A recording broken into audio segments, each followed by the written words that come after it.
The Atlantic slave trade came about after trade contacts were first made between the continents of the Old World, which were Europe and Africa, and those of the New World, which were North America and South America. For centuries, tidal currents had made ocean travel particularly difficult and risky for the boats that were then available, and as such there had been very little, if any, naval contact between the peoples living in these continents. All right, so it was limited contact between people in Europe and Africa and people in southern and Northern America. All right, so it is telling you right there there was people already over here before the Europeans got here. It says this: in the 15th century, however, new European developments in seafaring technologies meant that ships were better equipped to deal with the problem of tidal currents and could begin traversing the Atlantic Ocean.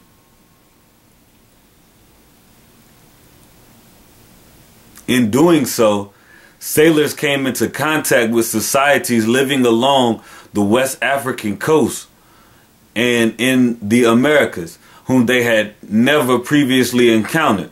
Historian Pierre Chanou termed the consequences of European navigation disenclavement, with it marking an end of isolation for societies and an increase in intersocietal contact for most others. Alright? Now, I'm going to read you some characteristics of the sinful man, the European. Alright, because it said it was an end of isolation from societies and an increase in intersocietal contact for most others. Alright, because that's one of the characteristics of those Europeans. They want to interact with everybody and be all up in everybody else's business. Alright? They want to see what's going on with everybody else. So let me read you this. This is Habakkuk 2 and 5. Salak 2 and 4. Behold, his soul which is lifted up is not upright in him, but the just shall live by faith. Yea, also, because he transgresseth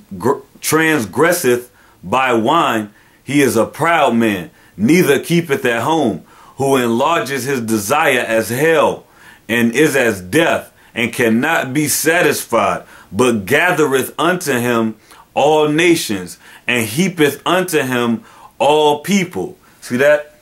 The European was coming up with all these seafaring technologies, all right, in order so he could go around the world, enlarging his desire as hell, and heaping unto him all people, man. All right, because for one, what they ain't telling you here, or what they really did tell you, that they said it was little contact between the people in North America and South America. So guess what? Little contact is contact. All right, because those Europeans knew it was people already over here. And they knew that the children of Israel was all over here. If you watch the movie 1492, Conquest of Paradise, all right, that goes into the journeyings and discoveries and exploration of Columbus.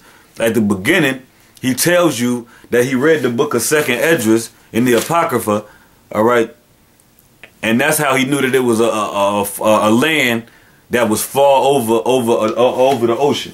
All right. Let's go to Job 15 and 23 real quick. This is Job 15 and 23. It says this: he wandereth abroad for bread, saying, where is it? He knoweth that the day of darkness is ready at his hand. All right, because pursuant to James 2 and 19, all right, the devil, all right, the European knows that the Most High is coming to save us out of this for salvation, man. All right, that's why he continually wanders abroad for bread, saying, where is it? All right, that's what he's doing, exploring and seeking out all these different lands and places, because he's basically gathering his resources and trying to get everything under control, because he know the dark day of the Lord is coming. All right, see, this is where this is where most of you Europeans was coming from. All right, this area up here in the Mediterranean. All right, right up in here. All right, but they travel all the way across this vast ocean. All right, looking for bread, looking for opium. All right, looking for gold, looking for all kind of resources that they knew might be over here in this land. All right, let's go to Proverbs 17 and 24.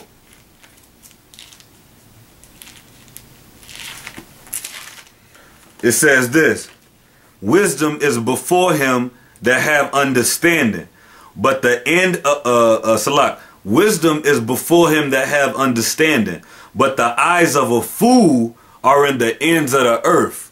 See what I'm saying? Because I'm gonna read to you later how Esau is a base man. All right, his eyes are way on the end of the. I'm gonna use this flat map. He's over here. All right, he's over here in the Mediterranean, but his eyes are all the way up to the end of the earth, wanting to know what's going on all the way over here. See?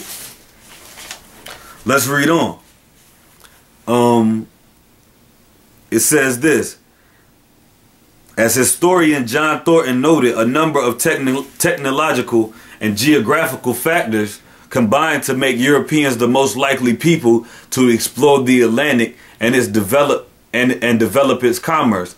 I just read to you the reason why they wanted to explore the Atlantic. All right.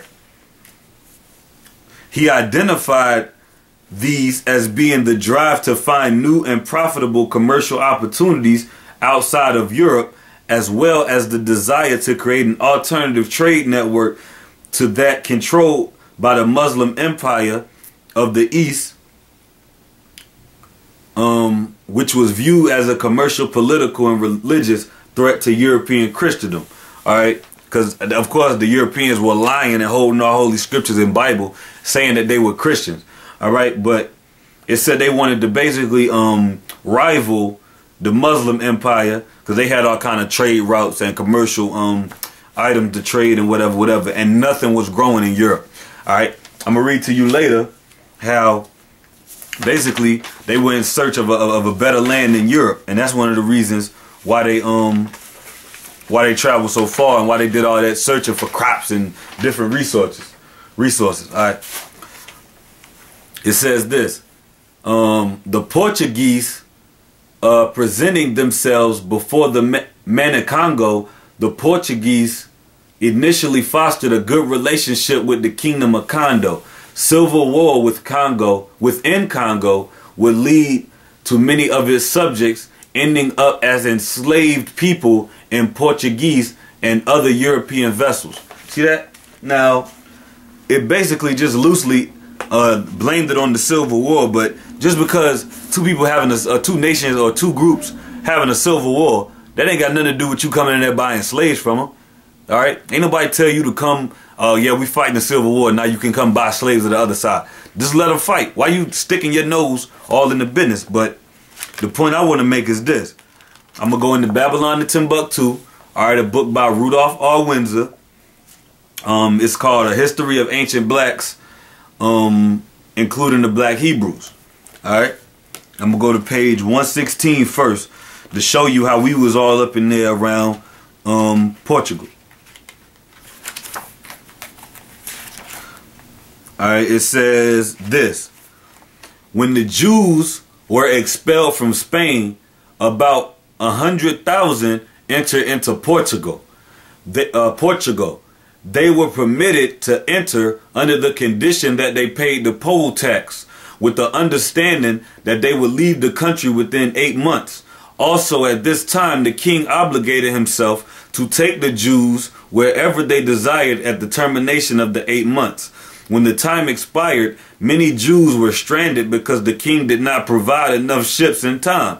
All the black Jews who were left behind were deprived of their freedom and sold into slavery. All right, see that? So the Portuguese was all into that slave trading already, man. Because they expelled us and told us that they was going to take us anywhere we wanted to go. But then when they didn't provide enough transportation up out of there, All right, they said, well, forget it. We'll just sell you into slavery. As if that's the default. As if that's the default option. You see what I'm saying? Now let's go to page 127. And this is about the black Jews of Angola. All right, showing you that we was all up in the area of the Congo also. It says this: in the country called Gabon near the Congo. Remember, it said it was civil wars going on with the Congo. All right.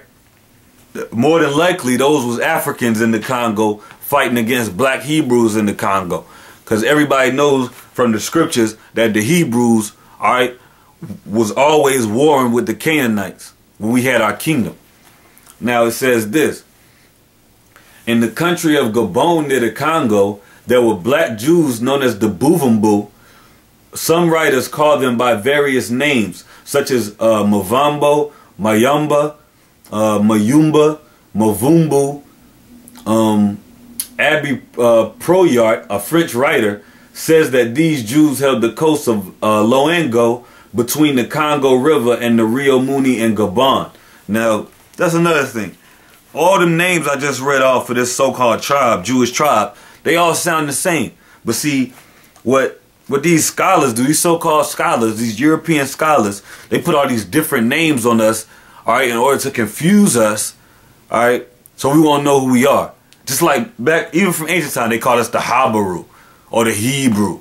And they try to make it seem like those two different people. But when you read it and speak it, you see you just talking about the same people. All right, they call us Hyksos, which simply means shepherd kings. All right? And then you read about us and we was all shepherds. But they had to put a new byword on it, you see? That's what they do. It says this: in 1776, their country began about 60 miles from the coast and extended north from the Congo about 200 miles. In appearance, these black Jews are hardly distinguishable from other Africans. It has been reported that these Jews practice some divination and magic like native Africans. However, observe some Jewish ceremonies and live in separate communities, not considering themselves native Africans. The villages of these Jews are situated along the Loango coast for more than 100 miles, even south of the Congo River. Gabe writes that when they are interrogated in regard to their origin, some of these Jews say they migrated from the south, probably Angola, and some from the north, probably Nigeria, some from the other side of the mountains, perhaps Ethiopia. Like the Portuguese Jews and Bavumbu Jews are very active in commerce. All right. Now, let's continue in the article. It says this: upon discovering new lands through their naval explorations, European colonizers soon began to migrate to and settle in lands outside of their native continent.